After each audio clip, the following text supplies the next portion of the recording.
বাড়িতে মাছ মাংস না থাকলে ইঁচড়ের এই রেসিপিটা একবার বানাতে পারেন, মাছ মাংসের স্বাদকে হার মানিয়ে দেবে। ছবি রান্নাঘরে আপনাদের সবাইকে স্বাগত। আজকে আমি ইঁচড় ছোলা ডাল দিয়ে একটা সম্পূর্ণ নিরামিষ রেসিপি আপনাদের সঙ্গে শেয়ার করব।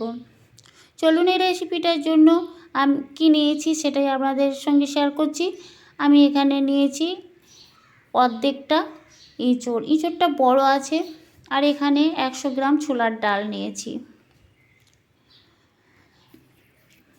একটা পাত্রের মধ্যে দিয়েছি জল এবং হলুদের গুঁড়ো, তাহলে ইঁচড়টা কেটে রাখলে ইঁচড়টা কালো হয়ে যাবে না। এখন ইঁচড়টা কাটার জন্য আমি হাতের মধ্যে একটু সর্ষের তেল লাগিয়ে নেব।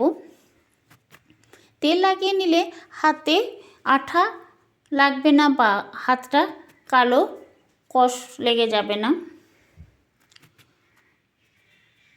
এইভাবে ইঁচড়ের খোসাটাকে ছাড়িয়ে নেব এবং ইঁচড়ের মধ্যে যে শিরটা আছে মাঝখানে, ওই শিরটা ফেলে দিতে হবে। ওটা শক্ত হয়ে যায়, ওটা সেদ্ধ হবে না ভালোভাবে। ঠিক এইভাবে ইঁচড়গুলো আমি পিস করে নেব। আমি একটু পিসটা মোটা মোটাই করেছি। এখানে আমি যে ইঁচড়টা নিয়েছি, এই ইঁচড়টা একটু বড় সাইজের। এখানে কাঁঠালের যে কোয়াগুলো বোঝা যাচ্ছে। আর এই ইঁচড়টা কিন্তু খেতে অসাধারণ লাগে বন্ধুরা। খুব কচি ইঁচড় থেকে এই ইঁচড়টাই খেতে বেশি ভালো লাগে। একবার এইভাবে ইঁচড়ের রেসিপিটা বাড়িতে বানাতে পারেন। আমার চ্যানেলে যদি প্রথম এসে থাকেন বন্ধুরা, আমার ভিডিওর মধ্যে কোনো অংশ যদি আপনাদের ভালো লেগে থাকে, তাহলে আমার চ্যানেলটিকে সাবস্ক্রাইব করে ভিডিওটিতে লাইক দিয়ে ভিডিওটা কন্টিনিউ করুন। ইঁচড়ের তো অনেক রেসিপি খেয়েছেন, একবার এইভাবে এই রেসিপিটা ট্রাই করতে পারেন। আমি ঠিক একইভাবে ইঁচড়ের এই খোসাগুলো ছাড়িয়ে নিয়েছি। সবুজ অংশটা পুরো চেপে পরিষ্কার করে নিতে হবে। আর এই মাঝখানে যে অংশটা আছে সেটাও কেটে বাদ দিয়েছি।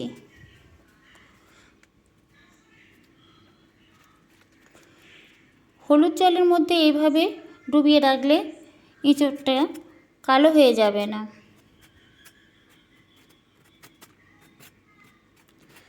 বন্ধুরা, ভিডিওটা পুরো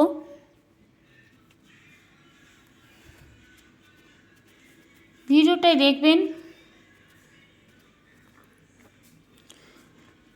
ইঁচড়গুলো ঠিক এইভাবে আমি কেটে নিয়েছি। আর দেখুন কত সুন্দরভাবে সাদা হয়েই আছে, যেহেতু এটা হলুদ দিয়েছি। আর এখানে হাতগুলোও কিন্তু কষে কালো হয়ে যায় নাই, দেখি বুঝতে পারছেন বন্ধুরা। আমি ইঁচড়গুলোকে প্রথমে সেদ্ধ করে নেব। একটা প্যানের মধ্যে জল, লবণ আর হলুদ গুঁড়ো,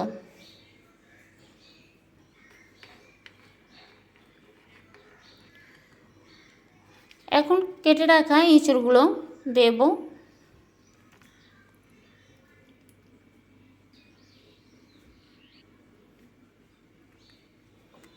গ্যাসের আঁচটা হাই ফ্লেমে রেখে ঢাকা দিয়ে ইঁচড়গুলো সেদ্ধ করে নেব। আর ইঁচড়টা গাছের টাটকা ইঁচড়, এটা সেদ্ধ হতে বেশি টাইম লাগে না। ঢাকা দিয়ে এইভাবে ইঁচড়টা আমি সেদ্ধ করে নিয়েছি বন্ধুরা। ইঁচড়টা ভালোভাবেই সেদ্ধ হয়ে গেছে। ইঁচড়টা আমি জল ঝরিয়ে নেব।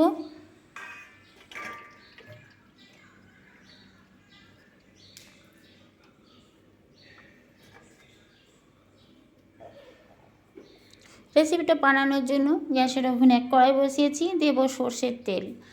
এখানে আমি বড় সাইজে দুটো আলু ডুমো ডুমো করে কেটে নিয়েছি। আলুগুলো একটু মোটা সাইজ করে কেটে নিয়েছি। লবণ হলুদ দিয়ে আলুগুলো লাল লাল করে ভেজে নেব।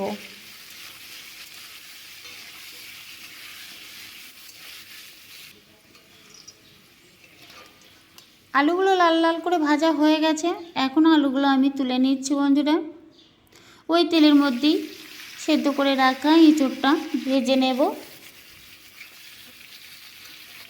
আর ভাজার সময় গ্যাসের আঁচটা হাই ফ্লেমে রেখেই ভাজতে হবে।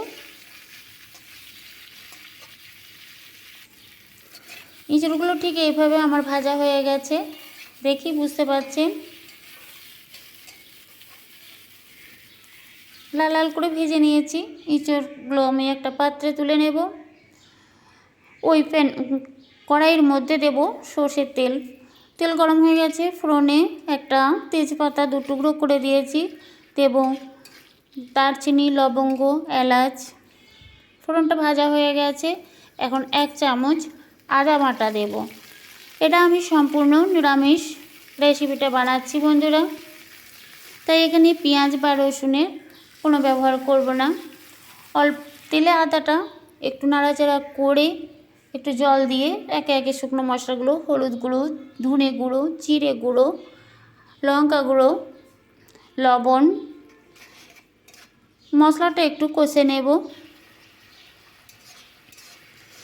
গুঁড়ো মশলাগুলো একটু জল দিয়ে কষলে মশলাটা পুড়ে যাবে না। মশলাটা কষা হয়ে গেছে, মশলার মধ্যে জল ছেড়ে দিয়েছে। এখন ভেজে রাখা আলুগুলো দিয়ে মশলাটার সঙ্গে একটু কষে নেব।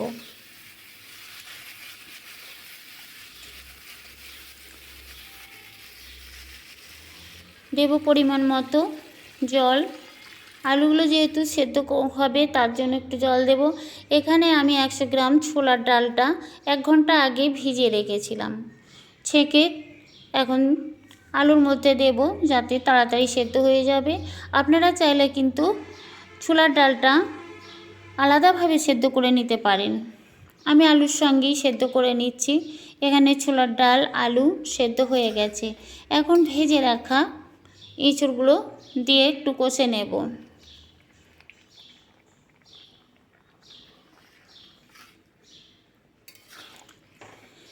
আমি এখানে যে মশলাগুলো ব্যবহার করেছি, মশলাগুলো পরিমাণটা একটু কম দিয়েছি। আপনারা চাইলে আরও একটু মশলা অ্যাড করতে পারেন বন্ধুরা। সব শেষে দেব ভাজা মশলা। আর এই ভাজা মশলাটা আমি বানিয়ে রেখেছিলাম। এখানে ধনে, জিরে, মৌরি, লবঙ্গ, এলাচ, দারচিনি, তেজপাতা সব কিছু ভেজে একসঙ্গে গুঁড়ো করে নিয়েছি। ওই মশলাটা 1 চামচ দিয়েছি। মশলাটা এখন সব শেষে দিয়েছি। আর দেব 1 চামচ গাওয়া ঘি। যেহেতু এটা নিরামিষ যে কোনো রান্নায় 1 চামচ গাওয়া ঘি দিলে রান্নার স্বাদটা দ্বিগুণ বেড়ে যায়। আমার এখানে রান্নাটা প্রায় হয়ে গিয়েছে বন্ধুরা। আমি এখন ঘি দেওয়ার পর 2 মিনিট ঢাকা দিয়ে রেখে দেব, তারপর সার্ভ করব। আমার বাড়িতে টমেটো ছিল না, আপনারা চাইলে কিন্তু টমেটো দিতে পারেন, ধনেপাতাও অ্যাড করতে পারেন। কত সুন্দর হয়েছে বন্ধুরা, খেতে অসাধারণ হয়েছিল এই রেসিপিটা। একবার হলেও বাড়িতে বানিয়ে দেখবেন। আবার দেখা হবে পরের ভিডিওতে অন্য কোনো রেসিপি নিয়ে।